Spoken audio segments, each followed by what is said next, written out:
शेवट तू भला, शेवट तू भला माझा बहुगोड झाला, आलो निजाच्या माहेरा, भेटी रखुमाईच्या वरा, परिहार झाला, परिहार झाला अवघ्या दुःखाचा मागिल्या, आलो निजाच्या माहेरा, भेटी रखुमाईच्या वरा.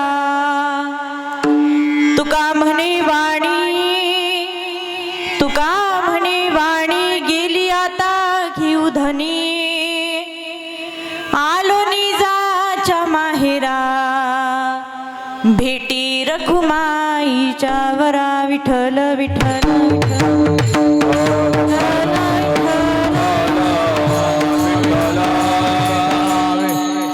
सच्चिदानंद रूपाय विश्वोत्पत्त्यादि हेतवे तापत्रय विनाशाय श्रीकृष्णाय वयं नमः. वंशी विभूषितकरान्नवनीरदाभात पीतांबरादरुणबिंबफलाधरोष्ठात् पूर्णेन्दुसुन्दरमुखारदरविन्दनेत्रात् कृष्णात् परं किमपि तत्त्वमहं न जाने.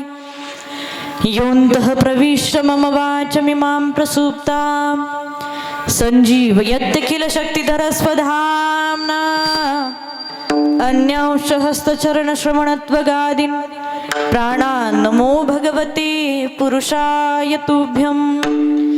कलावन्यजीवोधरार्थावतारं कलाङ्काङ्कतेजोदिकामोदिवक्रं खलानीशवादापनोदारिदक्षिं समाधिस्तमृत्युं भजे ज्ञानदेवं. महायोगपीठे तटे भीमरथ्यां वरं पुण्डरीकाय दातुं मुनीन्द्रे समागत्य तिष्ठन्तमानन्दकन्दं परब्रह्मलिङ्गं भजे पाण्डुरङ्गं. पांडुरंग करू करू करू करू प्रथम नमन पांडुरंग करू प्रथम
करू प्रथम नमन दुसरे चरण संताचिया. त्यांच्या कृपादाने कथेचा विस्तारू बाबाजी सद्गुरुदास तुका. श्री राधा मेरी स्वामिनी मैं राधे को दास, जन्म जन्म मोहि दीजियो श्री वृंदावन को वास. मनोजवं मारुततुल्य वेगं जितेन्द्रियं बुद्धिमतां वरिष्ठं वातात्मजं वानरयूतमुख्यं श्रीरामदूतं शरणं प्रपद्ये. हरि चलो आओ जी पवन कुमार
चलो आओ जी पवन कुमार, पधारो हरि कीर्तन में।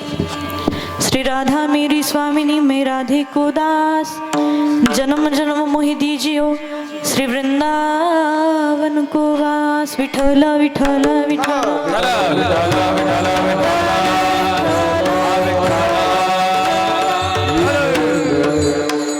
शेवट तो भला माझा बहुगोड झाला, आलो निजाच्या माहेरा, भेटी रखुमाईच्या वरा। प्रस्तुत प्राप्त प्रसंगी कीर्तन रूपी सेवेकरिता घेतलेला अभंग जगद्गुरु जगदवंदनीय वैराग्याचे मूर्तिमंत पुतळे वारकरी संप्रदायाच्या कलशस्थानी विराजमान असणारे जगद्गुरु तुकोबराय यांचा सर्वांच्या परिचयाचा अवघ्या 4 चरणाचा अभंग आजच्या सेवेकरिता निवडलेला आहे। विठ्ठल विठ्ठल विठ्ठल।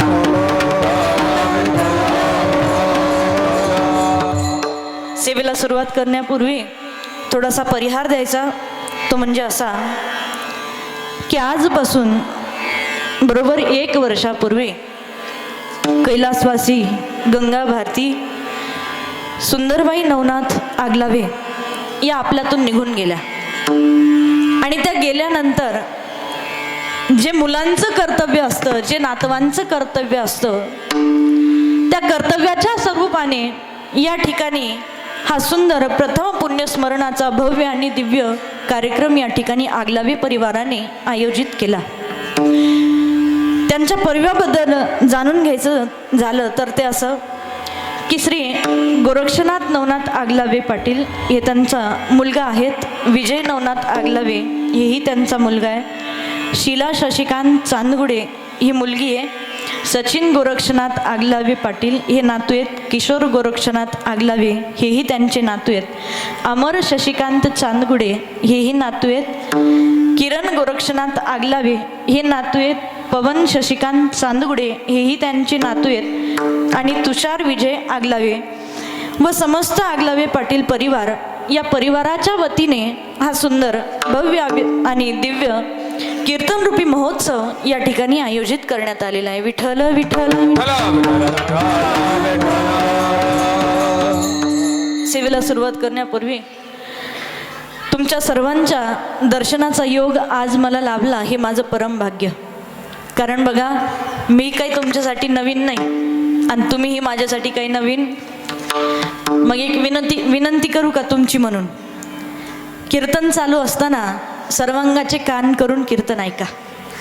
कीर्तन चालू असताना मुखाने विठ्ठल विठ्ठल म्हणा आणि कीर्तन चालू असताना हाताने टाळी वाजवा। हेच कीर्तनाचं साफल्य। आपल्या सोबत जर काही येणार असेल ना तर एवढंच येतं बाबांनो। काय येतं? घेतलेलं भगवंताचं नाम, भगवंताचं केलेलं नामस्मरण हेच आपल्या सोबत येतं। आणखी एक विनंती आहे, माझ्या समोर जे महिला बसलेल्या आहेत त्यांनी कृपया करून इकडे येऊन बसा। इकडं महिलांकडं संपूर्ण जागा आहे, यायचं जायचं जो मधला रस्ता आहे ना तो रस्ता मोकळा सोडा, म्हणजे आल्यानंतर बाकीच्या महिला पण इकडे बसू शकतील। सर्वांनी लवकर उठा आणि इकडे येऊन बसा। विठ्ठल विठ्ठल विठ्ठल विठ्ठल।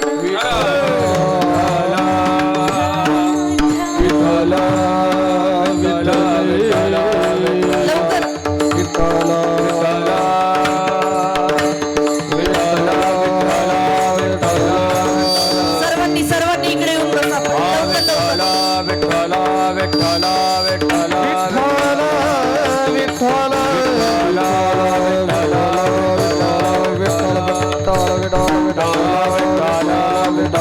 कुंडली कवरधर विठ्ठल पंढरीनाथ भगवान की जय, ज्ञानेश्वर महाराज की जय, तुकाराम महाराज की जय, सच्चिदानंद सद्गुरु साईनाथ महाराज की जय। तसं तर मला असं वाटतंय की तुम्हाला आता हे 2 तासासाठी मी ज्या सूचना दिलेल्या आहेत ते द्यायची काही गरज नव्हती, पण कीर्तनकाराचं कर्तव्य आहे की त्याने कीर्तनाच्या पूर्वी सूचना द्याव्या। शेवट तो भला माझा बहुगोड झाला, आलो निजाच्या माहेरा, भेटी रखुमाईच्या वरा। या अभंगामध्ये जगद्गुरु तुकोबराय आपल्याला काय सांगत आहेत हे चिंतन तर आपण करणारच आहोत, पण तत्पूर्वी या ठिकाणी सुंदर असे मृदंगाचार्य हरिभक्तीपरायण संदीप महाराज वैद्य तेही या ठिकाणी सेवेसाठी उपस्थित आहेत. त्यांच्यासाठी एकदा जोरदार टाळ्या वाजवा. अतिशय गोड ज्यांचा हात आहे महाराज, आणि अतिशय गोड आवाजामध्ये तुम्ही या ठिकाणी ज्यांच्या आवाजातून चाल ऐकली ते हरिभक्तीपरायण आमचे नकुल महाराज. एकदा जोरदार टाळ्या वाजवा महाराजांसाठी. तसेच त्यांच्यासोबत असलेले गायनाचार्य हरिभक्तीपरायण किरण महाराज, त्यांच्यासाठी एकदा जोरदार टाळ्या वाजवा. आणि ज्या परिवाराने हा संपूर्ण भव्य दिव्य कीर्तन रूपी महोत्सव या ठिकाणी घडून आणला त्या अगलावी परिवारासाठी एकदा जोरदार टाळ्या वाजवा. शेवट तो भला माझा बहुगोड झाला, आलो निजाच्या माहेरा, भेटी रखुमाईच्या वरा. प्रस्तुत अभंगामध्ये जगद्गुरु तुकोबराय आपल्याला सांगत आहेत की बाबांनो, जन्माला आलाय जीवनामध्ये, या मानव देहाला या जन्माला आल्यानंतर एक गोष्ट ही निश्चित आहे, ती म्हणजे कोणती, तर या देहाचा शेवट होणं हे निश्चित आहे. मग या देहाचा शेवट होणं जर निश्चित असेल, हा देह जर शेवटी जाणारच असेल, या देहाला जर काळ खाणारच असेल, तर मग शेवट हा होत असताना माणसाचा कसा असावा? काय म्हणले तुकोबराय, काय म्हटले, कसा असावा? बोलत चला हो, तुम्ही बोलले तर कीर्तन पुढं चालेल. माणसाचा शेवट गोड व्हावा. बरं, शेवट गोड व्हावा याच्यासाठी महाराज काय करावं लागेल? भगवंताचं नामचिंतन करावं लागेल, हरिपाठ म्हणावा लागेल, काकडा म्हणावा लागेल. भगवंताचं एकदा तरी मानव देह प्राप्त करून भगवंताचं दर्शन प्राप्त करून घ्यावं लागेल. त्याच्याशिवाय माणसाचा शेवट गोड होणं हे शक्य नाही. आता तुम्ही आम्हाला सांगताय की नामस्मरण करावं लागेल, तुम्ही आम्हाला सांगताय की भगवंताचा हरिपाठ म्हणावं लागेल, काकडा म्हणावं लागेल, पण तेवढा वेळ मात्र आमच्याकडं नाही. का? कारण आम्ही संसारामध्ये गुरफटलेलो आहे. या ठिकाणी या कलियुगामध्ये प्रत्येक जीव आज कशामध्ये गुरफटलाय? संसारामध्ये. हा माझा, तो माझा, मी त्याचा, सगळे माझे, असं म्हणून माणूस संसारामध्ये गुरफटलेला आहे. आणि या संसारामध्ये गुरफटलेल्या जीवाला जर मुक्त करायचं असेल, मोक्षापर्यंत जर घेऊन जायचं असेल, मोक्षापर्यंत घेऊन जायचं असेल, तर बाबांनो काय करावं लागेल? भगवंताचं नामस्मरण करावं लागेल. बरं, नामस्मरण करण्यासाठी असं काही नियम आहेत का की एका ठिकाणी बसूनच करा, एक आसन लावूनच करा? असं काही नाही. आपल्या वारकरी संप्रदायाने तर अजूनच सोपं करून ठेवलंय. कामामध्ये काम, काही म्हणा राम राम. कोणतंही काम करत असताना भगवंताचं नामस्मरण मुखातून चालू राहू द्या, त्याचंही फळ तुम्हाला प्राप्त होईल. तुम्हाला हिमालयामध्ये जाऊन तपस्या करायची गरज, कुणी असेल तर चला आमच्यासोबत, वृंदावनच्या पलीकडे हिमालयात घेऊन जाते तुम्हाला. हिमालयामध्ये बसून तपस्या करणं हे काय आपल्याच्याने शक्य होणार का? कारण आपल्याच्याने घर काही सुटणार? घर सुटू शकत नाही महाराज. घर सुटणार नाही का? कारण त्या घराची आसक्ती आपल्याला लागलेली आहे. त्या घराची एवढी आसक्ती लागली की माझा शेवट कसा होईल याचा सुद्धा माणूस विचार करायला तयार नाही. हे जीवन, मनुष्याचं जीवन, हे जे मानव जीवन आहे ते भगवंताने दिलेलं आपल्याला एक 3 पानाचं पुस्तक आहे. बरं का, 3 पानाचं पुस्तक. मग याचं पहिलं आणि शेवटचं पान हे भगवंताने अगोदरच लिहून ठेवलंय. पहिलं पान म्हणजे कोणतं? तर ते आहे जन्म. आणि शेवटचं पान म्हणजे कुठलं आहे? तर ते आहे मृत्यू. जन्म आणि मृत्यू हा माणसाचा निश्चित आहे. जन्म आणि मृत्यू आपण नाही म्हटलं तरी आपल्याला मृत्यू हा येणारच आहे. मग हे 2 पानं जर भगवंताने अगोदरच लिहिलेले असतील तर मग मधलं पान कोणतंय? मधलं पान ते कोरं सोडले देवाने, कोरं. का? कारण त्याच्यावर आपल्याला लिहायचंय आपण चांगले कर्म करू का वाईट कर्म करू, आई वडिलांची सेवा करू का भगवंताची सेवा करू, का कोणाचीही सेवा न करता अधोगतीला जाऊ, हे भगवंताने स्वतंत्र ज्याच्या त्याच्या विचारानुसार त्याला भरण्यासाठी ते पान कोरं सोडले. मग ते पान भरत असताना विचार करा, ते पान भरत असताना आता सध्या आपण विद्यार्थी आहोत. ते पान आपल्याला भगवंताच्या हातात द्यायचे. मेल्यानंतर भगवान परमात्मा ते पान उघडून पाहतात की याने नेमकं आयुष्यात केलं तरी काय? गळ्यामध्ये पवित्र तुळशीची माळ घातली का? भगवंताचं नामस्मरण केलं का? माऊली ज्ञानोबराय तुकोबरायांचं नामचिंतन केलं का? संतांच्या सानिध्यामध्ये राहिला का? संतांच्या सानिध्यामध्ये तो गेला का? आणि हे सगळं जर केलं नसेल तर महाराज, आयुष्यभर भगवंताची पवित्र तुळशीची माळ गळ्यामध्ये घातली नाही, भगवंताचं नामचिंतन केलं नाही, ज्ञानोबा तुकोबारायांचा नामाचा गजर केला नाही, हे सगळं जर केलं नसेल तर काय, मग जसे ज्याचे कर्म तसं त्याला फळ प्राप्त होतं. मग ते कर्म चांगले असो किंवा वाईट असो. जगी जीवनाचे सार घ्यावे जाणून सत्वर, जैसे ज्याचे कर्म तैसे फळ देतो रे ईश्वर. आपण नेहमी ऐकतो, आपल्या कानावर शब्द पडतात की या कलियुगामध्ये अगोदर होतं महाराज, आज्याने करायचं आणि नातवाने फेडायचं, पण आता तसं नाही.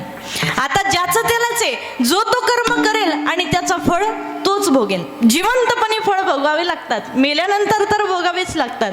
काही माणसांचा असा प्रश्न असतो महाराज, आम्हाला विचारतात, ताई ऐका ना, हे वर्षश्राद्ध वगैरे हे करणं हे ठीक आहे, बरं ब्राह्मण देवता आमच्या घरी येतात, तेही पूजा करतात, तेही वर्षश्राद्धाचं फळ आम्हाला प्राप्त करून देतात, पण मग ह्या वर्षश्राद्धाच्या निमित्ताने कीर्तनच का करायचं? बऱ्याच लोकांच्या मनामध्ये प्रश्न असतो, वर्षश्राद्धानिमित्त कीर्तन का करायचं? तर ऐका मायबाप हो, वर्षश्राद्धानिमित्त कीर्तन का करायचं? तर माणूस जन्माला आल्यानंतर त्याला काही संस्कार लावलेले आहेत. एक आहे जन्म संस्कार, नामकरण संस्कार, विवाह संस्कार, पाणीग्रहण संस्कार म्हणतात त्याला, आणि शेवटचा जो आहे तो आहे अंतिम संस्कार. हे सर्व ब्राह्मणाच्या हाताने आपले संस्कार झाले पाहिजे. ठीक आहे, अंतिम संस्कार झाला, मग 1 वर्षानंतर त्या व्यक्तीची आठवण का करायची? तर तो व्यक्ती मेल्यानंतर 13 दिवस आपल्यामध्ये असतो आणि 13 दिवसानंतर त्याचा प्रवास सुरू होतो. कशाच्या दिशेने? तर याने कर्म काय केले, याने किती पुण्य केलं, किती पाप केलं, याचा हिसाब किताब व्हायला 1 वर्षाचा कालावधी लागतो. मग 1 वर्ष पूर्ण झाल्यानंतर हातामध्ये पाप आणि पुण्य हे दोन्हीचं गाठोडं घेऊन ती व्यक्ती भगवंताच्या समोर उभी असते. मग याने पाप जर जास्त केले असतील तर त्याला अधोगती, पुण्य जर जास्त केले असतील तर त्याला सद्गती, आणि दोन्ही समान असेल तर त्याला गती म्हणजे मनुष्य जन्म, पुढचा जन्म माणसाचा मिळतो, गती मिळते. बरं ठीक आहे, हेही ठीक आहे, पण मग वर्षश्राद्धच का करायचं? तर ऐका, ब्राह्मण देवता आपल्या घरी येतात, पूजा करतात, पूजा करत असताना ब्राह्मण देवता मंत्र मुखातून म्हणतात, ओम प्राणाय स्वाहा, ओम व्यानाय स्वाहा, ओम उदानाय स्वाहा, ओम वैष्णवे स्वाहा, मम आत्मन, जे काय असेल ना ती पूजा ब्राह्मण देवता पूजा करतात आणि आपल्याला त्यांच्या मागे मागे म्हणायला लावतात. त्यांनी जरी मंत्रोच्चारण योग्य केलं असेल आणि आपल्याकडून जर एखादा मंत्र चुकला असेल, आपल्याकडून जर एखादा श्लोक चुकला असेल, आपल्याकडून जर पिंडाला हात लावताना ब्राह्मण देवतांनी सांगितलं या पिंडाला गंध लावा, चुकून दुसऱ्या पिंडाला गंध लावला गेला तर त्याचाही दोष आपल्याला लागतो. कर्मकांड एवढं विचित्र आहे महाराज की जेवण करत असताना आपण जे पाणी हातावर घेतो आणि ते पाणी आपण ताटावरून फिरवतो, ते पाणी आपल्या हातावर किती असलं पाहिजे? तर उडदाच्या डाळीचा अर्धा भाग एवढंच पाणी आपल्या हातावर आलं पाहिजे. उद्या घरी जाऊन प्रयोग करून पहा, एवढंच पाणी आपल्या हातावर आलं पाहिजे. त्याच्यापेक्षा जास्त जर पाणी आपल्या हातावर आलं तर त्याचाही दोष माणसाला लागत असतो. मग हे सर्व दोष आपल्याला लागू नये म्हणून आपण कीर्तन करायचं, रामकृष्ण नाम सर्व दोषाहरण, जड जीवा तारण हरी एक. सगळ्या दोषापासून मुक्त करणारं जर काय असेल तर ते आहे भगवंताचं नामस्मरण. भगवंताचं नामस्मरण हे माणसाला सर्व दोषापासून मुक्त करतं, म्हणून वर्षश्राद्धाला कीर्तन करायचं. विठ्ठल विठ्ठल.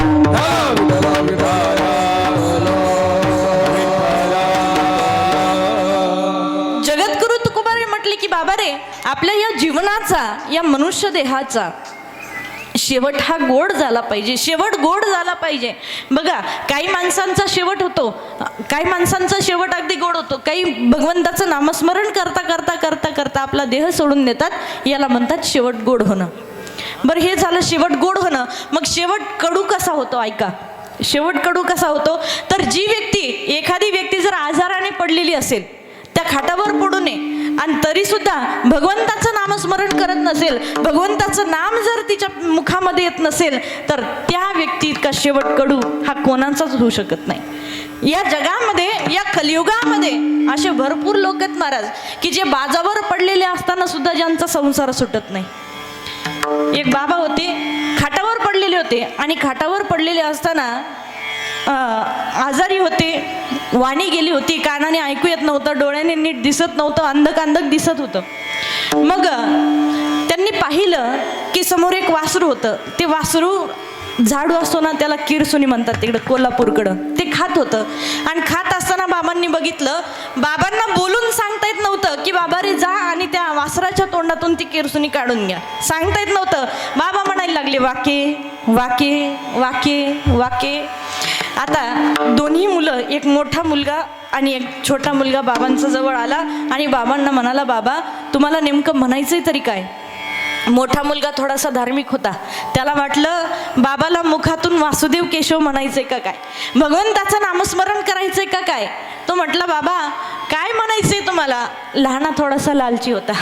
लहान्याला वाटलं की बाबांना कुठंतरी त्यांनी धन पुरून ठेवलंय आणि ते धन आपल्याला सांगायचंय बाबांना, आणि म्हणून बाबा वाके वाके म्हणत असतील. दोघंही डॉक्टरकडे घेऊन गेले बाबांना आणि सांगितलं, डॉक्टरनी सांगितलं बाबांची जर वाणी परत आणायची असेल, वाचा जर परत आणायची असेल तर 1 लाख रुपयाचं इंजेक्शन द्यावं लागेल. किती बोला ना, किती? 1 लाख रुपयाचं इंजेक्शन द्यावं लागेल. बरं ठीक आहे, 1 लाख रुपयाचं. लहान्याने विचार केला 4-5 लाखाचा जर फायदा होत असेल तर 1 लाख रुपये गेलेली काय हरकत. मोठ्याने विचार केला, म्हातारपणी तरी देवाचं नाव मुखातून घेत असेल म्हातारं, तर 1 लाख रुपये गेलेले काय हरकत. दोघं म्हटले तू 50 दे, मी 50 देतो. दोघांचं ठरलं. डॉक्टरांना 1 लाख रुपये दिले. 1 लाख रुपयाचं इंजेक्शनही बाबांना दिलं. सर्वात अगोदर मोठा मुलगा जवळ आला आणि बाबांना म्हणाला, म्हणा बाबा वासुदेव केशव. बाबा म्हणले, अरे चुलीत घाल तुझं वासुदेव केशव. सकाळपासून ते वासरू केरसुनी खाते, दिसना का? तुमचे डोळे फुटले का? याला म्हणतात महाराज, खाटावर पडलं तरी संसार मात्र सुटत. बाजावर पडलेले म्हातारं तरी सुद्धा संसार सुटत नाही. संसारी असावे, हसुनी नसावे, भजन करावे.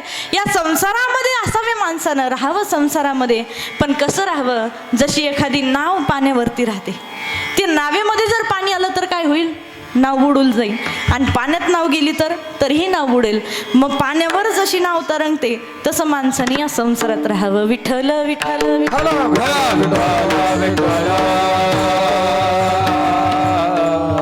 या संसारामध्ये जगद्गुरु तुकोबराय म्हटले, संसारामध्ये आल्यानंतर प्रत्येकाला जायचंच आहे. प्रत्येकाला मृत्यू हा निश्चित आहे. मृत्यू ही एक अशी गोष्ट आहे की ज्याला कुणीही टाळू शकत नाही. एकदा गरुड त्याच्या आईला घेऊन भगवंताच्या दर्शनाला गेला आणि भगवंताच्या दर्शनाला गेल्यानंतर गरुडाने पाहिलं भगवंताच्या दारामध्ये यमदेव बसलेला होता. काळ ज्याला म्हणतात, काळ.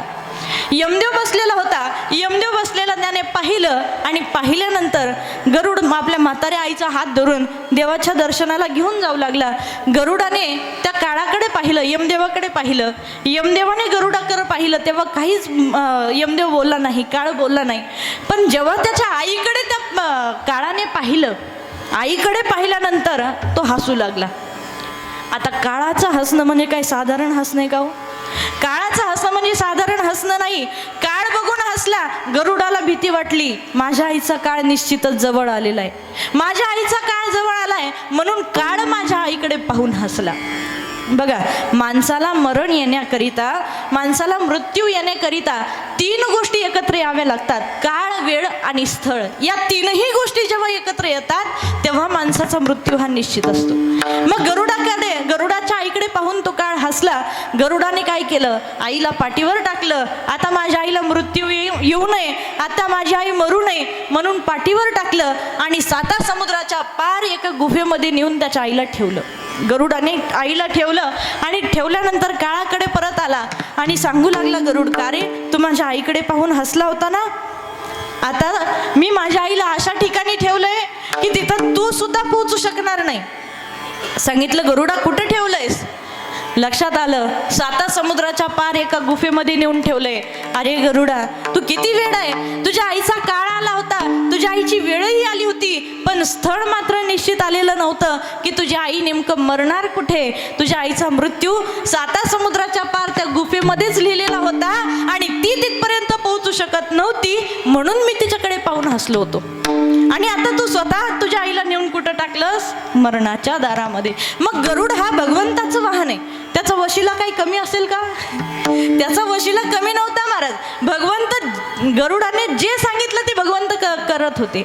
एवढा मोठा त्याचा गरुडाची पायी ठेवी वेळोवेळा डोई, वेगी आणावा तो हरी. काकड्यामध्ये सांगितलंय की जा लवकर भगवान परमात्म्याला माझ्याकडे घेऊन ये.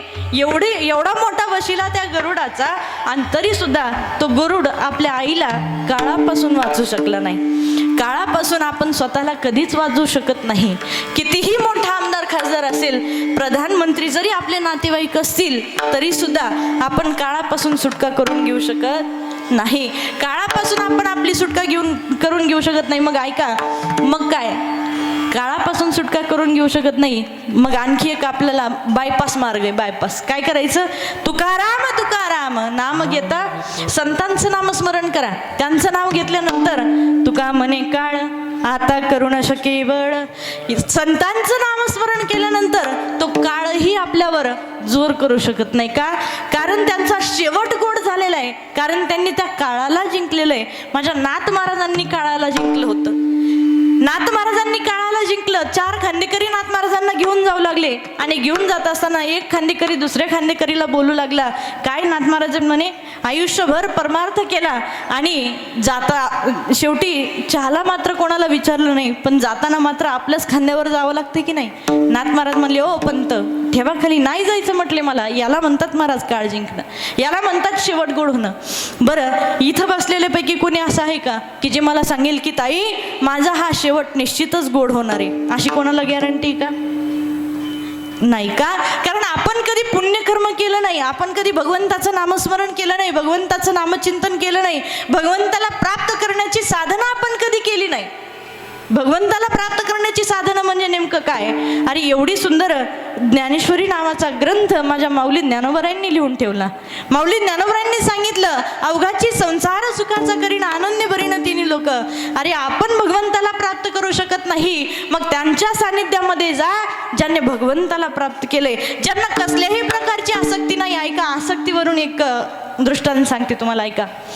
एकदा जोग महाराज एका श्रीमंत व्यक्तीच्या घरी कीर्तनासाठी गेले, आणि त्या श्रीमंत व्यक्तीच्या घरी कीर्तनासाठी गेल्यानंतर जोग महाराजांनी कीर्तनामध्ये सांगितलं की रोज आपल्या घरामध्ये ज्ञानेश्वरीची एखादी तरी ओवी वाचत जा. ती वाचल्यानंतर माणसाला मोक्ष प्राप्त होतो. माऊली ज्ञानोबरायांचं नाम मुखातून घेतल्यानंतर मोक्ष प्राप्त होतो, हे जोग महाराजांनी कीर्तनामध्ये सांगितलं. त्याने ऐकलं, आणि ऐकल्यानंतर म्हणाला मलाही मोक्ष प्राप्त झाला पाहिजे, पण माझ्या घरामध्ये ज्ञानेश्वरी वाचायला मला वेळ नाही. मी एक काम करतो, जोग महाराजांनाच इथं ठेवून घेतो. कशासाठी? ज्ञानेश्वरी वाचण्यासाठी. मग ज्ञानेश्वरी वाचण्यासाठी जोग महाराजांना विनंती केली की तुम्ही माझ्या घरामध्ये आता इथंच राहा, तुम्हाला कुठेही जायची गरज नाही, पैसे कमवायची गरज नाही, तुम्हाला लागेल तेवढे पैसे मी देतो, तुम्ही माझ्या घरामध्ये राहा आणि रोज एक ज्ञानेश्वरीची ओवी वाचत जा. जोग महाराजांनी सांगितलं नाही राहू शकत मी. का? कारण मला या जगाचं कल्याण करायचंय. जगाच्या कल्याणा संतांच्या विभूती, मला या जगाचं कल्याण करायचंय, मी तुझ्या घरामध्ये राहू शकत नाही. तो म्हटला महाराज असं राहत नाहीत ना, मग ऐका, मी तुम्हाला 2 पोते पैसे देतो. किती? 2 पोते. आजकालचे महाराज असते तर 2 पोते पैसे म्हटल्यावर कोण नाही थांबणार महाराज. जोग महाराज म्हणले नाही पाहिजे मला तुझे पैसे, नाही घेऊ शकत. या जगाच्या सगळ्या अख्ख्या जगामध्ये आळंदीमध्येच एकमात्र अशी संस्था आहे, जोग महाराज वारकरी शिक्षण संस्था, की जिथं विद्यार्थ्याला फी नाही आणि शिक्षकाला पगार नाही. अशी एकमात्र संस्था म्हणजे जोग महाराजांची शिक्षण संस्था आहे. मग तो बोलला की महाराज तुम्हाला जगामध्ये कुठेही फिरा, पण 2 पोते पैसे देणारा माणूस तुम्हाला कुठं सापडणार? जोग महाराज म्हणले तू पण फिर अख्खं जग, 2 पोते पैसे नको म्हणणारा महाराज सुद्धा तुला कुठं सापडणार? याला म्हणतात आसक्ती नसणे. विषय तो त्यांचा झाला नारायण, नावडे जनधन. अरे त्यांना भगवंताशिवाय दुसरं काही आवडतच नाही, भगवंताशिवाय बाकी कशाची आसक्तीच नाही. मग हे जेव्हा आपल्या आयुष्यामध्ये ही पद जेव्हा प्राप्त होईल, इथपर्यंत जेव्हा आपण जाऊ, तेव्हा आपण समजायचं की आपला शेवट हा निश्चितच कसा होणार आहे? गोड होणार आहे. भगवंताची प्राप्ती करण्याचं साधन जेव्हा आपल्याला सापडेल, साधन नाही सापडणार ना, तर मग ऐका, संतांनी आपल्याला सांगितलं भगवंताला प्राप्त करायचं असेल, अरे कोणी पाहिलं भगवंताला, अरे कोणी पाहिलं माझ्या पांडुरंग परमात्माला. माऊली ज्ञानोबराय म्हणतात, योगिया दुर्लभ तो म्या देखील साजनी,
जोरदार टाळी वाजवा महाराजांसाठी.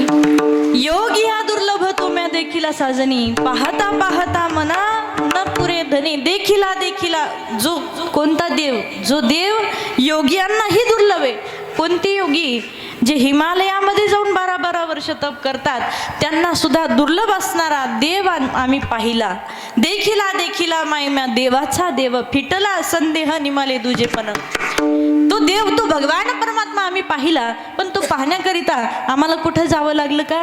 तर नाही. ठाईच बैसोनी करा एक चित्त, आवडी अनंत आळवावा. त्या भगवान परमात्म्याला प्राप्त करण्यासाठी आपल्याला कुठेही जायची गरज नाही. तो आपल्याला घर बसल्या प्राप्त होईल. आणि जोपर्यंत तो आपल्याला प्राप्त होणार नाही, तोपर्यंत आपला शेवट गोड होणं काही शक्य. शेवट गोड झाला होता महाराज. शेवट गोड कोणाचा झाला? माझ्या जगद्गुरु तुकोबरायांचा शेवट गोड झाला. का? तुकोबरायांच्या जीवनामधले काही प्रसंग जर आपण ऐकले तर आश्चर्य होतं महाराज. तुकोबरायांच्या जीवनामधला एक प्रसंग आहे, ऐका. एकदा तुकोबरायांच्या घरी जेवणाकरिता त्यांचा मेहुणा आला होता. मग मेहुणा जेवण करण्याकरिता आला आणि तुकोबराय आणि मेहुणा दोघं जेवायला बसले. आणि जेवायला बसल्यानंतर दोघंही जेवण करू लागले. तुकोबरायांचं जेवण झालं आणि पत्नीचा भाऊ त्यांचंही जेवण झालं. मग जेवण झाल्यानंतर आवली जेवायला बसली. तुकोबरायांची पत्नी जिजाबाई जेवायला बसल्या आणि जेवायला बसल्यानंतर त्यांनी एक घास खाल्ला. खाल्ल्यानंतर लक्षात आलं की अरे, या अन्नामध्ये कसल्याही प्रकारचं मीठ नाही. तुकोबरायांना म्हणाली, तुकोबराया, अहो माझा भाऊ जेवला नसेल, त्याला या अन्नाची चव लागली नसेल, तुम्ही मला सांगितलं का नाही? तुम्ही मला सांगितलं का नाही की या जेवणामध्ये मीठ नाहीये, कसल्याच प्रकारचं मीठ नाही? का सांगितलं नाही? तेव्हा तुकोबराय म्हटले की आवले, मला या जेवणाची चव समजत नाही. का? कारण माझा जो आहार आहे तो आहारच माझा विठ्ठल झालाय. मला कसल्याही प्रकारच्या जेवणाची चव लागत नाही. का? तुका म्हणे आहार झाला तो हा विठ्ठल आमासी. तो विठ्ठलच आम्हाला आहार झालाय. त्याच्या व्यतिरिक्त दुसरं आम्हाला काहीच गोड लागत नाही. त्या भगवंताचं नामस्मरणच आम्हाला गोड लागतं. तुकोबरायांनी असं सांगितल्यानंतर ऐका, तुकोबरायांच्या जीवनातला प्रसंग सांगते. शेवट गोड कशाला म्हणतात ऐका. तुकोबराय म्हटले, एकदा तुकोबराय मुखाने नामस्मरण करू लागले. श्री विठ्ठल श्री विठ्ठल श्री विठ्ठल नामस्मरण करत असताना समोरून रामेश्वर शास्त्री जाऊ लागले. आणि जात असताना त्यांनी पाहिलं तुकोबराय मुखाने श्री विठ्ठल म्हणू लागले, पण कर्म हे वाईट करण्यासाठी जाऊ लागले. शौचाला जाऊ लागले. आणि शौचाला जात असताना सुद्धा मुखातून श्री विठ्ठल श्री विठ्ठल श्री विठ्ठल तुकोबराय म्हणू लागले. तेव्हा रामेश्वर शास्त्री तुकोबरायांना म्हणाले, तुकोबराय, अहो हे योग्य नाही. का? कारण तुम्ही आता शौचाला चाललात आणि तरी सुद्धा तुमच्या मुखातून भगवंताचं नामस्मरण चालू आहे. तेव्हा तुकोबराय म्हटले की आता जी माझी वाणी आहे ती वाणी माझ्या आटोक्यात राहिलेली नाही. माझी मज झाली अनाबरी वाचा, माझी मजे झाली अनाबरी वाचा, माझी मज झाली अनाबर वाचा, माझी मज झाली अनाबर वाचा.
वाचा छंद या नामाचा.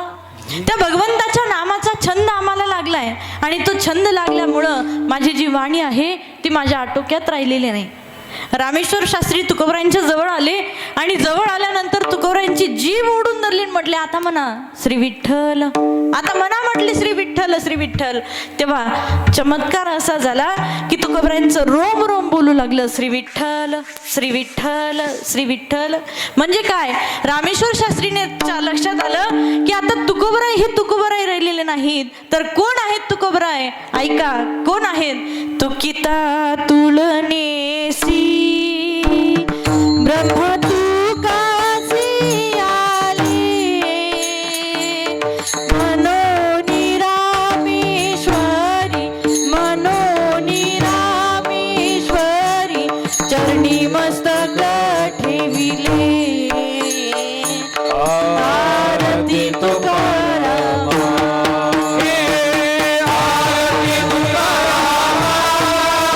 स्वामी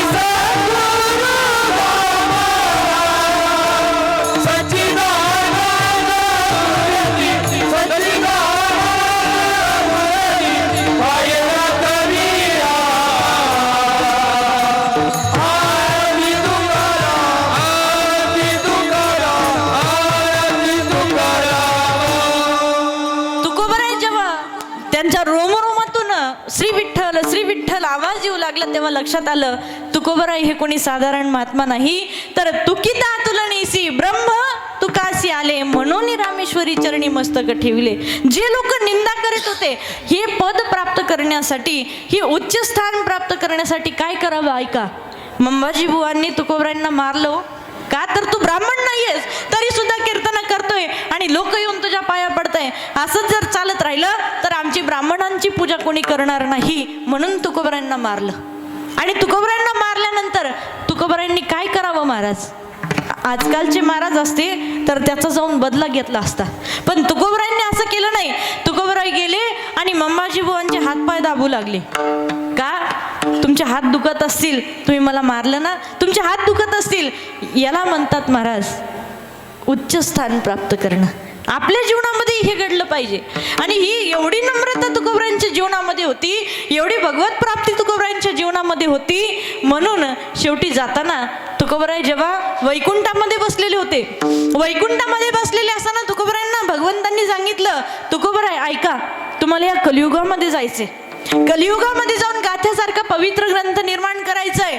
येणारं हे जे युग आहे, या कलियुगामध्ये येणारे जे जीव आहेत ते उदरम भरिणो जीवा वरा का हा कुठं भाषिण, हा भागवतातला श्लोक आहे. ऐका, येणाऱ्या या युगामध्ये जे जीव आहेत, जे मनुष्य आहेत, ते कसे येणार आहेत, तर ते फक्त स्वतःच्या पोटापुरतं पाहणार आहेत, फक्त स्वार्थी होणार आहेत. आणि त्या येणाऱ्या जीवांसाठी, त्यांच्या कल्याणासाठी तुम्हाला काहीतरी करायचे.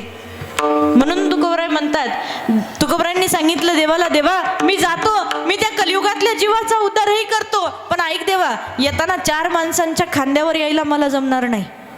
तुकोबराय म्हटले, भगवान परमात्मा म्हटले की या कलियुगाचा, या मृत्यू लोकाचा असा नियम आहे, जो व्यक्ती मरण पावतो त्याला येताना 4 माणसांच्या खांद्यावरच यावं लागतं. तुकोबरायांनी सांगितलं, देवा अजिबात जमणार नाही, मला घेण्याकरिता तू आला पाहिजे देवा, तेव्हा मी या कलियुगामध्ये जातो. कलियुगामध्ये आल्यानंतर साधकांनी विचारलं, तुकोबराय वैकुंठामध्ये भरपूर सुख असेल, ते सर्व सुख सोडून तुम्ही इथं कलियुगामध्ये मृत्यू लोकामध्ये कशासाठी आले. तेव्हा तुकोबरायांनी सांगितलं, हरी आम्ही वैकुंठवासी आलो याची कारणासी, आम्ही वैकुंठवासी आलो याची कारणासी. मुनीले ऋषी साच मावे भरताया, साच मावे भरताया, झाडू संतांचे मार्ग, हे आदराणी बरे जग, झाडू संतांचे मार्ग, आदराणी बरे जग, जग जग. तुकोबरायांनी सांगितलं, आम्ही वैकुंठवासी वासी आलो याची कारणासी, बोलिले जे ऋषी साच भावे वर्ताया. या कलियुगातला जो जीव आहे, कलियुगातला जीव अंधाराच्या दिशेने जातोय आणि त्याला प्रकाशाच्या दिशेने घेऊन येण्याकरिता आम्ही या कलियुगामध्ये आलो. आम्ही बोलिले जे ऋषी साच भावे वर्ताया. तुकोबारायांनी हे पण सांगितलं, काय सांगितलं की बुडते हे जन न देखवे डोळा येतो कळवळा. अरे हे जे जग आहे हे अंधारामध्ये बुडतंय, अज्ञानामध्ये बुडतंय. या जगाला तुकोबारायांनी सांगितलं देवा मला घेण्याकरिता तू आला पाहिजे. तुकोबारायांना घेण्याकरिता वाढ वेळ झाला उभा पांडुरंग. वैकुंठा श्रीरंग बोलावित किंवा पिवळा पितांबर कैसा गगनी झळकला, गरुडावर बैसोनी माझा कैवारी आला. भगवान परमात्मा तुकोबारायांना घेण्याकरिता आले महाराज. याला म्हणतात शेवट गोड होणं. अभंगाचं प्रथम चरण. शेवट तो बैला, शेवट तो बैला, शेवट तो बैला, शेवट तो बैला, शेवट तो बैला, शेवट तो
जोरदार टाळ्या वाजवा महाराज, दोन्ही महाराज. शेवट तो भला माझा बहु गोड झाला. का शेवट गोड झाला? कारण मला घेण्याकरिता भगवान परमात्मा आला, मला घेण्याकरिता पांडुरंग परमात्मा आला. म्हणून बरं तुकोबारायांना जेव्हा भगवान परमात्मा वैकुंठाला घेऊन जाण्याकरिता आले होते तेव्हा तुकोबारायांनी एकटे जात नव्हते. तुकोबाराय सोबत जे सवंगडी होते त्यांना सुद्धा म्हणले होते चला चला जायचे आपल्याला वैकुंठाला. काही जण म्हणले महाराज थांबा आम्हाला परवानगी घेऊन येऊ दे. कोणाची परवानगी? घरच्या लक्ष्मीची हो. महाराज म्हटले थांबा आम्हाला परवानगी घेऊन यावं लागेल. महाराज म्हटले एवढा वेळ नाही माझ्याकडे, यायचं असेल तर आत्ताच बोला. म्हटले महाराज जा मग तुम्ही. काही तुकोबारायांबरोबर जर जाण्याचं सौभाग्य आपल्याला प्राप्त झालं असतं तर आपण गेलो असतो का हो? कोण कोण गेले असते? जरा हात वर करा बरं.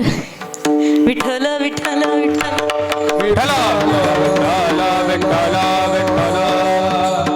तुकोबारायांबरोबर जाण्याचं सौभाग्य जर आपल्याला प्राप्त झालं असतं तर मला तरी असं वाटतं की आपल्याकडून पण हा संसार सुटला नसता. संसार सुटणं काही इतकं सोपं नाही महाराज. संसार सुटणं इतकं सोपं नाही. अहो, एक बाबा होते, वारीला यायचे आणि वारीला येत असताना ते काय करायचे, आपल्याला लागतील एवढे कपडे त्या पिशवीमध्ये भरायचे, पिशवी घेऊन झोपडीच्या बाहेर जायचे आणि ती झोपडीच्या बाहेर पिशवी ठेवायचे आणि मागं जाऊन काय करायचे, त्या झोपडीला आग लावायची. आग का? झोपडीला आग का लावायची? एक व्यक्ती आला आणि तो म्हटला, बाबा तुम्ही वारीला जाता हे बरोबर आहे, पिशवी बरोबर भरून घेता हेही बरोबर आहे, पण जात असताना या झोपडीला आग लावून का जाता? बरं, आग लावतात ते लावतात, त्याची राख जोपर्यंत उडून जात नाही तोपर्यंत बाबा तिथं बसायची. हे असं का बरं करता? बाबांनी सांगितलं, ऐका, बाबांनी सांगितलं की वारीला गेल्यानंतर पुन्हा मला या झोपडीची आठवण झाली नाही पाहिजे, म्हणून मी झोपडी जाळून जातो. वारीला गेल्यानंतर परत आठवण नाही झाली पाहिजे बाबांनो. आपणही वारीला जातो, पण वारीला गेल्यानंतर आपण घरी फोन करतो, हॅलो मकाला पाणी दिलं का, कांदे लावले का, रोप काढलं का, हे निंदलं का, ते केलं का, याला परमार्थ म्हणत नाही. खरा परमार्थ कोणता? जे एकदा वारीला गेल्यानंतर मागे वळून पाहत नाहीत त्याला परमार्थ म्हणतात. वारीला गेल्यानंतर पुन्हा मागे वळून पाहू नका. अहो, करमाळ्याच्या तिथे एक साधू होऊन गेले. ते वारीला गेल्यानंतर त्यांच्याकडे गहू नव्हते पेरायला. त्यांनी मागून आणले. एका व्यक्तीने काय केलं, त्यांना भोपळ्याचं बी दिलं. भोपळ्याचं बी दिलं आणि ते पेरून निघून गेले वारीला. ते म्हणले, आता काही चिंता नाही, एकदा गहू पेरला, वारीला गेलं, तिकडून आल्यानंतर गहू काढावं लागेल. म्हटले आता काही टेन्शन नाही, गहू येईल. बघतात तर काय, आल्यानंतर सगळ्या शेतामध्ये भोपळ्याची वेलं होते. बरं, भोपळ्याची वेलं होते, भोपळ्याचा वेल, ते भोपळा फोडल्यानंतर त्याच्यात काय निघतं, बी. पण घरी आल्यानंतर त्यांनी जेव्हा तो भोपळा फोडला तर प्रत्येक भोपळ्यातून काय निघू लागला, गहू. ही चिंता कोणाला? भगवान परमात्माला. सावता महाराज कधी भगवंताच्या दर्शनाला गेले नाही, पण सावता महाराजांना भगवंताचं दर्शन त्यांच्या मनामध्ये झालं. नाथ महाराजांच्या घरी श्रीखंडाच्या रूपाने भगवान परमात्माने पाणी भरलं. जनाबाईला भेटण्याकरिता भगवान परमात्मा आले, संत मीराबाईला भेटण्याकरिता आले. मग आपल्यालाही येतीलच एवढा विश्वास आपल्या मनामध्ये असला पाहिजे. भगवान परमात्मा आपल्या भेटीला येतील हा विश्वास आपल्या मनामध्ये जोपर्यंत आलो, निजाच्या माहेरा, म्हणजे कोणतं माहेर? जे माझं मूळचं माहेर आहे, जाते माहेराला, माझ्या मूळच्या घराला, जे माझं मेन माहेर आहे, हे माहेर नाही एखाद्या इथं बसलेले असतात. पंढरी माझे माहेर सासणी, पंढरी माझे माहेर सासणी, माहेर सासणी, पंढरी माझे माहेर सासणी, ओविया पांढरी, होईया पांढरी, तव किती पंढरी माझे माहेर सासणी, पंढरी माझे माहेर सासणी. पंढरी आहे माझे माहेर साजनी. ते माझं माहेर आहे. आणि माहेरामध्ये गेल्यानंतर माणसाला काय प्राप्त होते? आहेत ना माहेर तुम्हाला? मग माहेर गेल्यावर तुम्हाला काम करावं लागतंय का? आणि सासरी मात्र करावं लागतं. माहेरामध्ये जे सुख आहे, अहो माहेरचं असं म्हण आहे, माहेरचं कुत्रं जरी आलं तरी कौतुक वाटतं महाराज. मग आपलं जे मूळचं माहेर आहे, ते मूळचं माहेर कोणतं आहे? तर पंढरी आहे माझे माहेर साजनी. ते पंढरपूर माझं माहेर आहे. जे संतांचं माहेर घर आहे ते आमचं माहेर आहे. तिथं गेल्यानंतर आम्हाला सुखाची प्राप्ती होईल यामध्ये काही संशय नाही. तिथं गेल्यानंतर एकदा का भगवंताच्या चरणाजवळ गेलं तर तिथं आपल्याला सुखाची प्राप्ती होईल. पण कुठपर्यंत प्राप्ती होणार नाही, कधीपर्यंत होणार नाही? जोपर्यंत आपण जाणार नाही, जोपर्यंत आपण तिथं जाणार नाही, तिथं आपण पोचलोच नाही.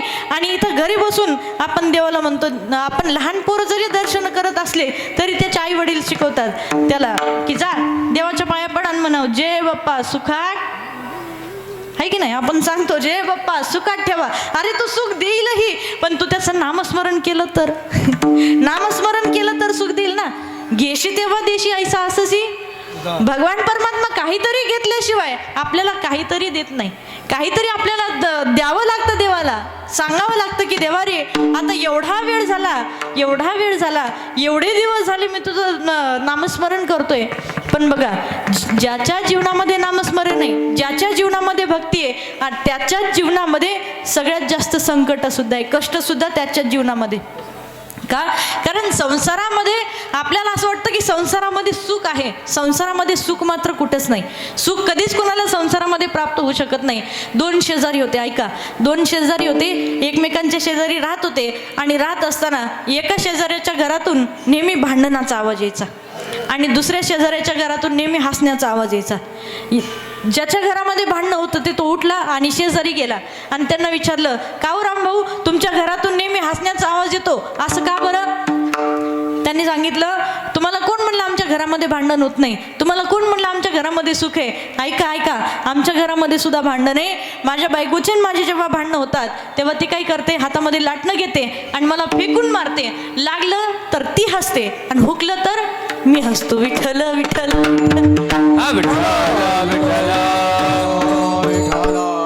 लागलं तर ती हसते, हुकलं तर मी हसतो. प्रत्येकाच्या जीवनामध्ये दुःख आहेच, पण दुःख जीवनामध्ये असताना दुःखाची प्राप्ती जर जीवनामध्ये झाली तर सुख प्राप्त करण्यासाठी भगवंताचे चरण एकदा तरी आपण आठवावे.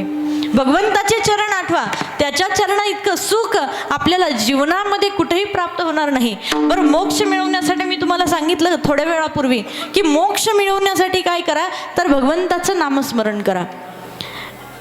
काही माणसांचं विचित्र म्हणणं असतं महाराज. काय म्हणणं असतं की जर मोक्ष प्राप्त करायचं असेल तर एकदा माणसाने काशी करावी, काशीला जाऊन यावं, असं म्हणणं असतं. बरं, काशीला जाऊन आल्यानंतर मोक्ष मिळेल याची काही गॅरंटी आहे का? आमच्या गावात एक अण्णा होते महाराज. त्या अण्णांना कोणीतरी सांगितलं की काशीमध्ये मृत्यू आल्याच्या नंतर माणसाला मोक्ष मिळत असतो किंवा काशीमध्ये मृतदेह जाळल्याच्या नंतर माणसाला मोक्ष मिळत असतो. म्हणून असं खूप मोठा ढिगारा त्या मृतदेहांचा त्या काशीमध्ये लागलेला असतो. तुम्ही पाहिलं असेल बघा. आता या अण्णाला सांगितलं की काशीमध्ये जर मृतदेह जाळला तर माणसाला काय मोक्षाची प्राप्ती होते. घरच्यांनी सांगितलं. आता अण्णाचा स्वभाव कसा होता, अण्णा आयुष्यामध्ये कधी कोणाचं भलं त्याने केलं नाही, कधी कोणाबद्दल चांगला तो बोलला नाही, कधी कोणाचा मनातून चांगलं होईल असं कधी विचार केला नाही. गावात सगळ्यांना शिव्या द्यायच्या, सगळ्यांना वाईट बोलायचं. आणि अशा अण्णाला काशीमध्ये जाऊन मोक्ष प्राप्त होईल का? नाही होणार. कारण आयुष्यामध्ये तुमचे कर्मच जर चांगले नसतील तर तुम्ही काशीला काय कुठेही जा, तुम्हाला मोक्षाची प्राप्ती होऊ शकत नाही. मग इथं बसून मोक्ष प्राप्त जर करायचं असेल तर भगवंताचं नामस्मरण, भगवंताचं दर्शन हा एकमात्र उपाय.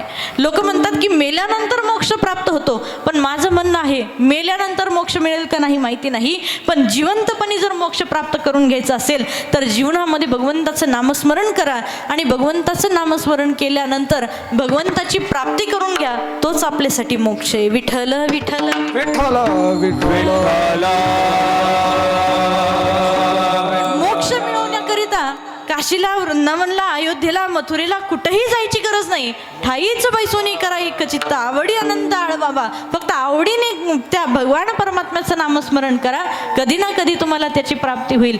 जीवनामध्ये, माणसाच्या जीवनामध्ये जर भगवंताच्या नामाचा छंद नसेल तर त्याचं जीवन व्यर्थ आहे. म्हणू का? भजन तुम्ही ऐकलं असेल, लक्ष्मी माता उत्सव, तिथंही मी म्हटलं होतं, हरी छंद नाही नामाचा,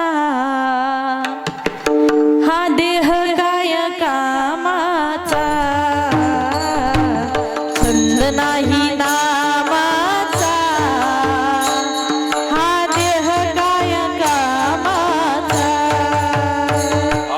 छंद नाही नामाचा,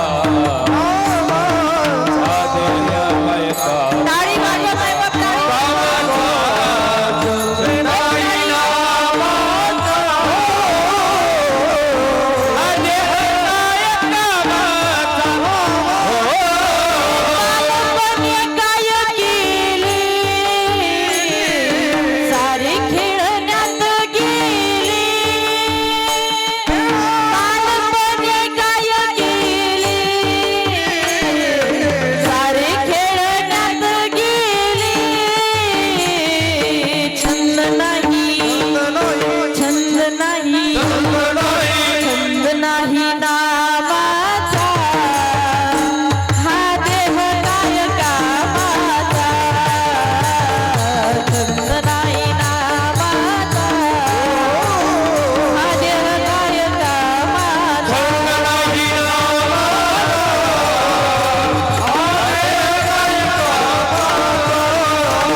नाही नामाचा हा देह काय कामाचा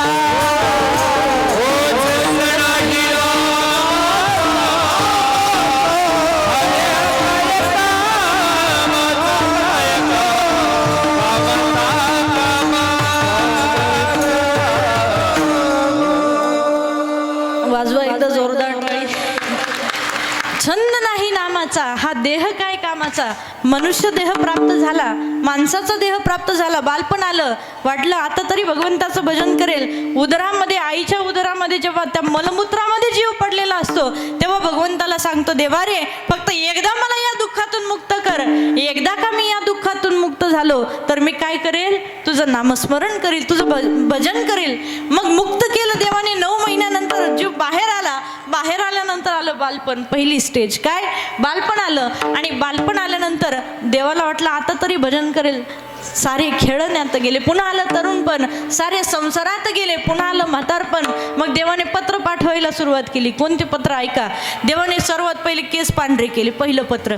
दुसरं कानाने कमी ऐकायला यायला लागलं, हे दुसरं पत्र. तिसरं तोंडामध्ये दात राहिले नाही, हे तिसरं पत्र. पत्रावर पत्र देव पाठवतच गेला. मग शेवटी वाणी गेली.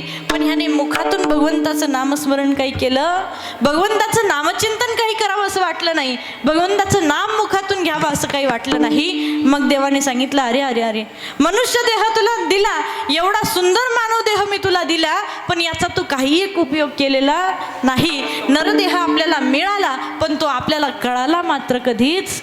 नरदेह जर आपल्याला कळाला असता तर पवित्र अशी तुळशीची माळ गळ्यामध्ये घातली असती, भगवंताला आवडेल असं जीवन जगलं असतं, तर आपल्याला नरदेह समजला हे आपल्याला कळालं असतं. नरदेह जर आपल्याला कळाला असता तर याला उपयुक्त अशा गोष्टी आपण केल्या असत्या, उपयुक्त अशा गोष्टी खाल्ल्या असत्या. पवित्र तुळशीची माळ गळ्यामध्ये घालणं म्हणजे नेमकं काय ऐका.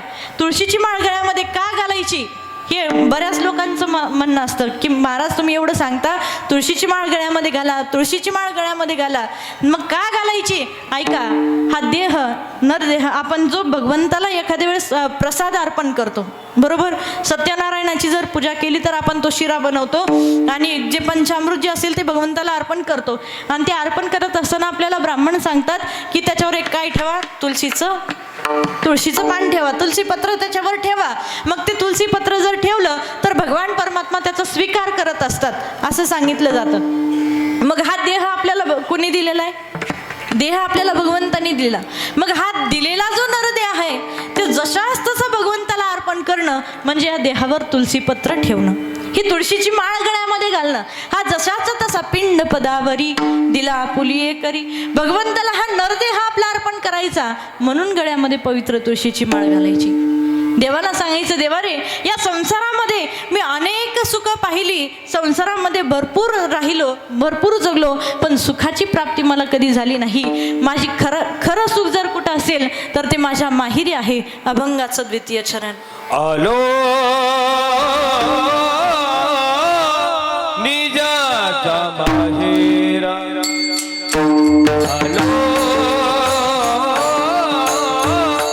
निजाचा माहेरा,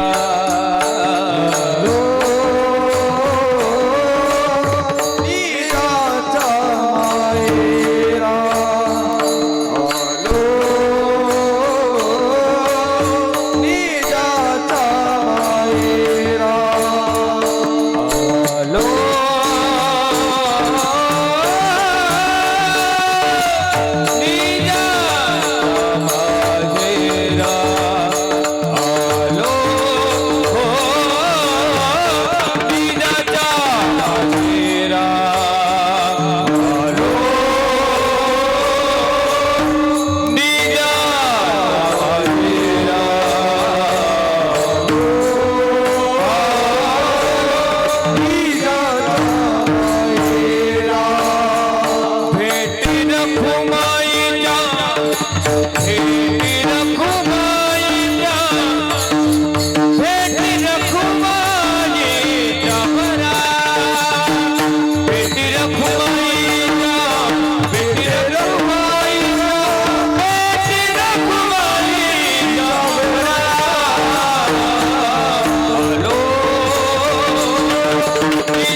आलो निजाच्या माहेरा भेटी रखुमाईच्या वरा. जगद्गुरु तुकोरे म्हणतात देवाला की देवा आता मी माझ्या भेटी रखुमाईच्या वरा. आपल्याला हा सुंदर नरदेह भेटलाय, याचं साध्य जर काय असेल तर ते आहे भगवंताची भेट होणं. एकदा तरी भगवान परमात्म्याची आपल्याला भेट व्हावी अशी इच्छा जरी आपल्या मनामध्ये उत्पन्न झाली ना तरी समजायचं की हा नरदेह आपला सार्थकी लागला. मग भगवंताची भेट होण्याकरिता काय करावं लागेल? मुखाने भगवंताचं नामस्मरण करावं लागेल. सर्वांनी हात वर करा. सर्वांनी ज्यांना ज्यांना देवाने हात दिले त्यांनी सर्वांनी पक्ववादक सोडून गायनाचार्य सोडून सर्वांनी हात वर करा. जो हात वर करणार नाही त्याला त्याच्या शेजाऱ्याची शपथ आहे बरं का. हरी विठोबा रखुमाई विठोबा रखुमाई विठोबा रखुमाई विठोबा रखुमाई विठोबा रखुमाई विठोबा हरि जय जय हरि जय जय हरि जय जय हरि जय हरि हरि हरि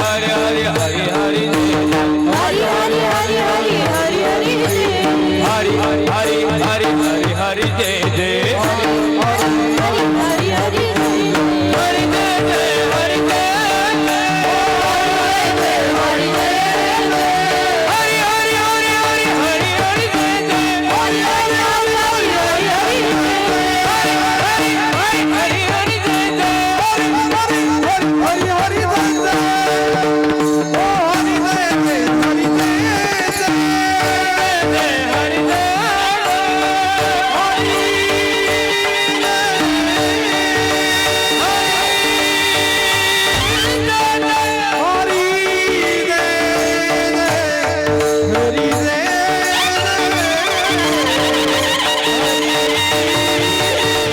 सर्वांनी केलं, अतिशय आनंद झाला. ऐका, या जीवनामध्ये नरदेह प्राप्त झाल्यानंतर आपलं जे साध्य आहे ते भगवंताचं दर्शन आहे. भगवंताची प्राप्ती माणसाने एकदा तरी इच्छा तरी निदान मनामध्ये व्हावी की एकदा तरी मला भगवंताची प्राप्ती व्हावी. पण ऐका, नरदेह मिळाल्यानंतर मनुष्यदेह मिळाल्यानंतर भगवंताने आपल्याला काही नात्यांमध्ये जोडलेलं असतं, काही नातेसंबंधांमध्ये भगवंताने आपल्याला जोडलेलं असतं. आणि आपण गेल्यानंतर ऐका, जीवनामध्ये जर धन संपत्ती पैसा नाही कमावता आला तुम्हाला तरी चालेल, नाही संपूर्ण श्रीमंत होता आला तरी चालेल, पण ऐका, आपल्या मुलांना आपल्या मुलींना असे संस्कार मात्र नक्की द्या की तुम्ही गेल्यानंतर त्यांनी अशी मोठे मोठे सोहळे तुमच्या नावाने घालावेत. एकदा जोरदार टाळ्या वाजवा लागलावे परिवारासाठी. एवढा मोठा सोहळा एका आजीच्या गेल्यानंतर, एका आईच्या गेल्यानंतर एवढा मोठा सोहळा आयोजित करणं ही फार मोठी गोष्ट आहे. कारण ऐका, या कलियुगामध्ये अशीही काही मुलं मुली आहेत. लातूरचे डॉक्टर होते, लहान मुलांचे बालरोग तज्ञ. ते बालरोग तज्ञ, एक मुलगा आणि एक मुलगी असं त्यांना अपत्य होतं. काही दिवसांपूर्वी त्यांची पत्नी मरण पावली आणि पत्नी मरण पावल्याच्या नंतर त्यांनी मुलं शिकवली, मुलं मोठी झाली, अमेरिकेमध्ये सेटल झाली. आणि अमेरिकेमध्ये सेटल झाल्याच्या नंतर जेव्हा गावातून त्यांना फोन गेला की तुमचे बाबा गेले हो, त्यांच्या अंतिम संस्कारासाठी तुम्ही एकदा या. तिकडून तो मुलगा बोलू लागला, ऐका, गावातल्या सरपंचाला बोलू लागला, सरपंच साहेब ऐका, माझ्या जीवनामध्ये मी भरपूर पैसा कमवलाय, पण माझ्याकडे वेळ मात्र एक मिनिटही नाही. मी माझ्या बाबांच्या अंतिम संस्कारासाठी येऊ शकत नाही. तुम्हाला लागतील एवढे पैसे मी पाठवतो आणि तुम्ही त्यांचा जो काही अंतिम संस्कार असेल तो करून घ्या. अशा अपत्य जन्माला येण्यापेक्षा जननी जने तो ऐसा पुत्र जने या दाता या शूर. जननी जने तो ऐसा पुत्र जने या दाता या शूर. नहीं तो जननी बांझ भली काहे खोवे अपना नूर. अरे पुत्र जर जन्माला घालायचा असेल, जगद्गुरु तुकोबरायांच्या वडिलांनी भगवंताकडे मागितलं, देवा तुला जर मला पुत्र द्यायचा असेल तर असा दे, पुत्र दे ऐसा गुंडा ज्याचा तिही लोकी झेंडा, जो तीनही लोकांमध्ये माझं नाव सर्वोच्च स्थानावर घेऊन जाईल असा पुत्र तो मला दे. आणि या कलियुगामध्ये आपण सर्वजण पाहतो महाराज, आजकाल प्राण्यांना सांगायची गरज नाही की तू प्राणी आहे, प्राण्यासारखं राहा, पण माणसाला मात्र सांगायची वेळ आली की तू माणूस आहेस रे, माणूस म्हणून जग. जीवनामध्ये धन संपत्ती पैसा किती कमवला याला महत्व नाही हो. आई वडील आज आहेत उद्या नसणार आहेत, पण त्यांच्या जाण्यानंतर, ते गेल्यानंतर आपल्यावर प्रेम करणारी माणसं या जगामध्ये कोणी नसणार आहे. आपल्या जीवनामध्ये आपल्यावर निस्वार्थ प्रेम करणारी ही दोनच व्यक्ती असतात, एक म्हणजे आई आणि दुसरे म्हणजे वडील. जोपर्यंत ते आपल्या माहेरात जिवंत आहेत ना तोपर्यंतच आपलं माहेर आपल्यासाठी आहे. एकदा का आपल्या माहेरातले आई वडील निघून गेले ना, त्या माहेरामध्ये बाळा जेवलीस का असं म्हणून विचारणारा कोणीही नसतं महाराज. आज मी स्वतः सुद्धा कीर्तन करून रात्री उशिरा 1-1:30 वाजता 2 वाजता जेव्हा घरी जाते, घरी गेल्यानंतर दरवाजा वाजवल्यानंतर आई दरवाजा उघडते आणि पहिला प्रश्न आईचा असतो, बाळा तू जेवलीस का ग, जेवण केलंस बाळा. हा प्रश्न तुम्हाला तुमच्या जीवनामध्ये आईशिवाय दुसरं कोणीही विचारू शकत नाही हो. आज एका आईच्या वर्षश्राद्धानिमित्त आपण या ठिकाणी जमलेलो आहे. ती आई काय असते सांगून जाईल मी तुम्हाला, ऐका काय असते आई. एकदा एक बाळू नावाचा मुलगा होता, शिक्षण शिकत होता, 7वीला होता बाळू. शाळेतली मुलं अंगणामध्ये जमा झाली आणि त्या बाळूला विचारलं, बाळू तुझी आई एका डोळ्याने आंधळी काय रे बाळू. बाळूने जाऊन आईला विचारलं. आईला वाटलं लहान आहे बाळू, काय सांगावं याला. आईला समजत नव्हतं. मोठा झाला, 12वीला गेला आणि 12वीची परीक्षा दिल्यानंतर महाराष्ट्रामध्ये पहिला नंबर त्या बाळूचा आला. गावातल्या शिक्षकांनी विचार केला, आपल्या गावातला मुलगा एवढा मोठ्या उंचीवर पोहोचलाय, त्याचा सत्कार केला पाहिजे. सर्व गाव त्या बाळूच्या सत्कारासाठी जमा झालं. बाळू धावत धावत घरी गेला आणि आईला म्हणाला, आई हे आई ऐक ना, अख्खं गाव जरी माझ्या सत्कारासाठी आलं ना आई, तरी तू मात्र माझ्या सत्कारासाठी यायचं नाही का. कारण आई तू एका डोळ्याने आंधळीस आई, मला तुझी लाज वाटते का आई.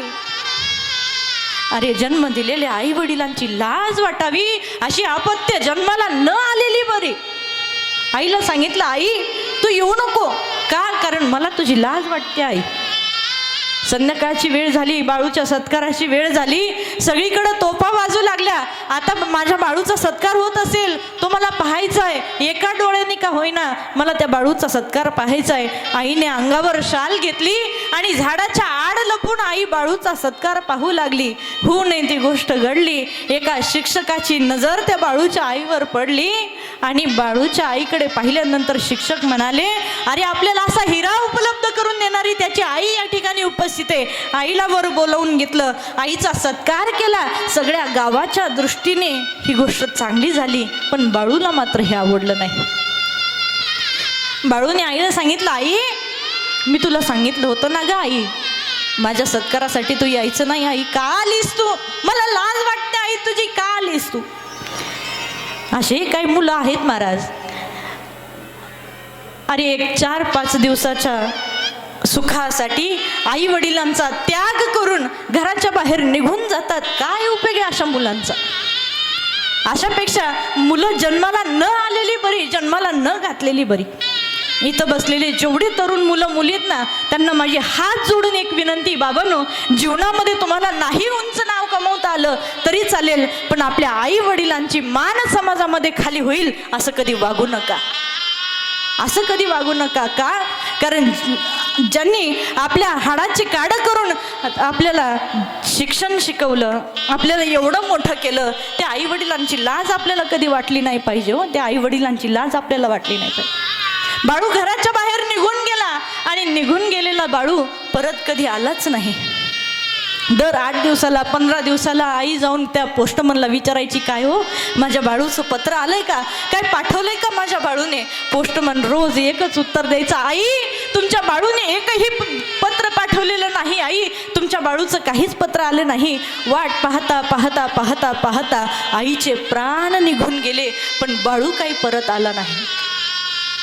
10-15 वर्षानंतर त्या बाळूचं काम, काहीतरी कागदपत्राचं काम त्या गावामध्ये पडलं. बाळू घरी गावामध्ये आला, शाळा पाहिली, शाळा पाहिल्यानंतर सत्कार आठवला, सत्कार आठवल्यानंतर आई आठवली, घर आठवलं. घराच्या बाहेर गवत उगवलेलं होतं, ते गवत बाजूला सारलं, दरवाजा उघडला, सगळीकडे जाळ्या झाल्या होत्या. घरामध्ये एक भिंतीला टांगलेला एक वडिलांचा फोटो होता. बाळूने फोटो हातात घेतला, रुमालाने तो फोटो स्वच्छ केला आणि त्या फोटोच्या मागे अलमारीमध्ये एक पांढरा कागद बाळूच्या हातात पडला. बाळूला दिसला.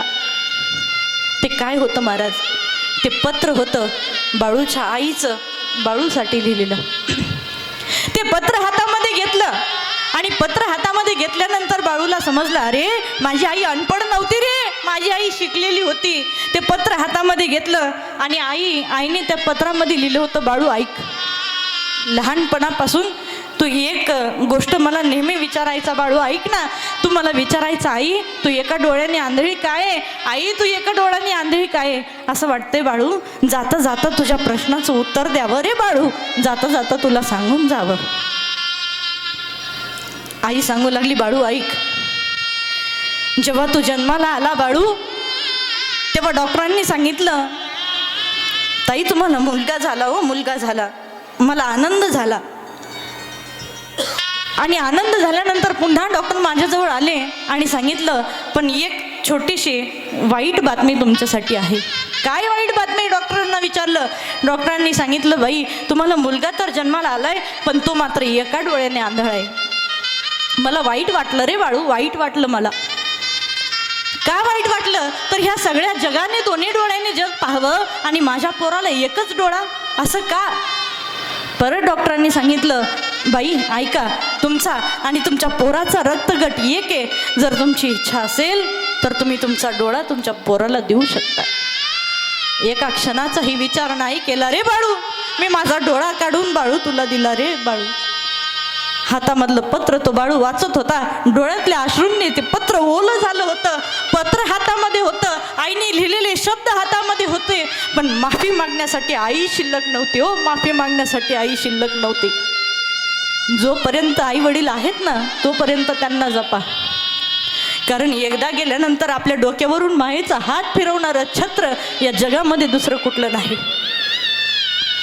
जोपर्यंत तुमच्या माहेरामध्ये तुमची आई जिवंत आहे ना, तोपर्यंत माहेरामधून तुमची पिशवी कधी रिकामी जात नाही. ऐका, त्या पिशवीमध्ये थोडंसं भाजीपाला, थोडंसं धान्य टाकणारी ती आपली आई त्या माहेरामध्ये जिवंत असली पाहिजे. हो, माहेरामध्ये जिवंत असली पाहिजे. भक्त पुंडलिकाला सुद्धा भगवान परमात्माची प्राप्ती का झाली, कारण त्याने आपल्या आई वडिलांची सेवा केली म्हणून. आई घराचं मांगल्य आहे, तर बाप हे घराचं अस्तित्व आहे. एक कवी म्हणतात, माझ्या डोळ्यातली आसवं कुणी मायेने पुसताना, माझा कंठ दाटतो या कुणी बाबा म्हणताना. त्याच्या फाटक्या सदऱ्याला किती ठिगळ जोडल्याली, उभ्या आयुष्याला त्याने कशी कातर लावल्याली, मला कसं तरी होतं या कुणी बाबा म्हणताना. आई ही जीवनामध्ये काय असते महाराज, आई ही मायेचा सागर आहे. तिच्यासारखं प्रेम या जगामध्ये आपल्यावर कोणी करू शकत नाही. का, कारण एका मुलावर निस्वार्थ प्रेम करणारे हे दोनच व्यक्ती आहेत, एक म्हणजे आई आणि दुसरे म्हणजे वडील. एकदा निघून गेलेले आई वडील हे आपल्याला पुन्हा कधी मिळत नसतात. 1-1.5 वर्षापूर्वी माझी मावशी आमच्यातून निघून गेली आणि निघून गेल्यानंतर जेव्हा 10 दिवस आम्ही मावशीच्या घरी राहायला गेलो, की आता जे मावशीची मुलं आहेत त्यांना थोडासा आधार दिला पाहिजे म्हणून आम्ही तिच्या घरी राहण्याकरिता गेलो. आणि तिथं गेल्यानंतर एक शेजारच्या काकू टिफिन घेऊन आल्या होत्या. घरात एखादी व्यक्ती गेल्यानंतर लोक जेवायला घेऊन येतात. टिफिन घेऊन आल्या होत्या. मावशीच्या मुलाच्या लक्षातच नाही की आई घरामध्ये नाही. जोरात ओरडला, आई अगं तो डब्बा घे त्यांच्या हातातला आणि तो रिकामा करून त्यांना दे. नंतर लक्षात आलं की दररोज मी जिला आवाज द्यायचो ती आईच आज घरामध्ये नाहीये. रडू लागला महाराज. एकदा का आई वडील निघून गेले ना, पुन्हा कितीही रडलं तरी ते आपल्याला दिसणार नाही, कितीही रडलं तरी ते आपल्याला भेटणार नाही. जीवनामध्ये आई वडिलांची सेवा करा, कारण त्यांच्याशिवाय आपल्यावर निस्वार्थ प्रेम या जगामध्ये दुसरं कोणीही करू शकत नाही. म्हणून जोपर्यंत आहेत आई वडील तोपर्यंत त्यांना जपा. आज आगलावे परिवार यांनी एका आईच्या पुण्यस्मरणानिमित्ताने एवढा मोठा कीर्तन सोहळा या ठिकाणी आयोजित केला. धन्य माता पिता तयाची या. एकदा जोरदार टाळ्या वाजवा त्या परिवारासाठी. कुळी कन्या पुत्र होती जे सात्विक तयाचा हारिक वाटे देवा. असे सात्विक पुत्र जन्माला याव्या, असे सात्विक कन्या जन्माला याव्या की ज्यांनी आपलं नाव उंच शिखरावर घेऊन जावं. अरे आज आनंद होत असेल त्या बाईंना, आज आनंद होत असेल त्या आजींना की माझ्या नातवांनी, माझ्या मुलांनी, माझ्या मुलींनी मिळून माझ्या नावाने एवढा मोठा पुण्य स्मरण सोहळा या ठिकाणी आयोजित केला. आज त्यांच्या पाप पुण्याचा हिशोब होत असेल, आणि हिशोब होत असताना आज जे काही आपण या ठिकाणी पुण्य कमवलंय, या कीर्तनाचं जे काही पुण्य या ठिकाणी प्राप्त झाले, हे त्यांना मोक्ष मिळावा म्हणून हे पुण्य त्यांच्या पदरात टाकूया आणि या ठिकाणी सेवेला पूर्ण विराम देऊया. ज्ञानेश्वर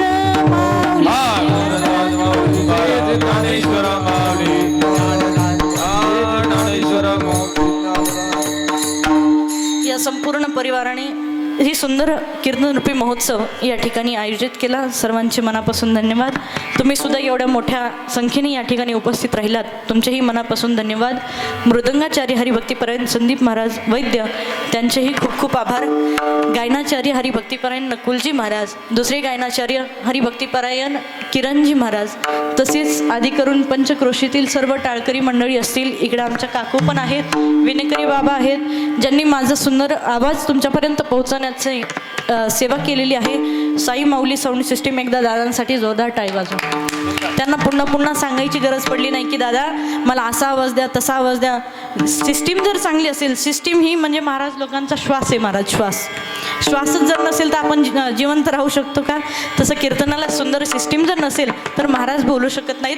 या ठिकाणी ही कीर्तन सेवा जी या ठिकाणी झाली ती तुम्हाला यूट्यूब चॅनलवरती पाहायला मिळेल. वारकरी विचारधारा यूट्यूब चॅनल, आमचे मितेश दादा तेही या ठिकाणी आले, त्यांचेही खूप खूप धन्यवाद. माझी आईही या ठिकाणी उपस्थित आहे, आईच्या चरणी दंडवत. माझी बहीणही आहे आणि मला वेळोवेळी माझ्यावर प्रेम करणारा हा संपूर्ण आगलावे परिवार, आमच्या सर्व वहिनी असतील, दादा असतील, अतिशय आईसारखं प्रेम करणाऱ्या आमच्या अक्का असतील, आत्याही या ठिकाणी उपस्थित आहेत, बप्पू आहेत, सर्वजण आहेत. एकदा सर्वांच्या चरणी दंडवत करते आणि या ठिकाणी सेवेला पूर्णविराम देते. या सेवेमध्ये जर माझ्याकडून काही चुकलं असेल तर एक तुमची मुलगी म्हणून पदरामध्ये माझी चूक घ्या, आणि जे काही आवडलं असेल ते संतांचे विचार म्हणून जीवनामध्ये आचरणामध्ये आणण्याचा प्रयत्न करा. चाल म्हणायची का? विठ्ठल जय विठ्ठल जय बोलले देवा बोले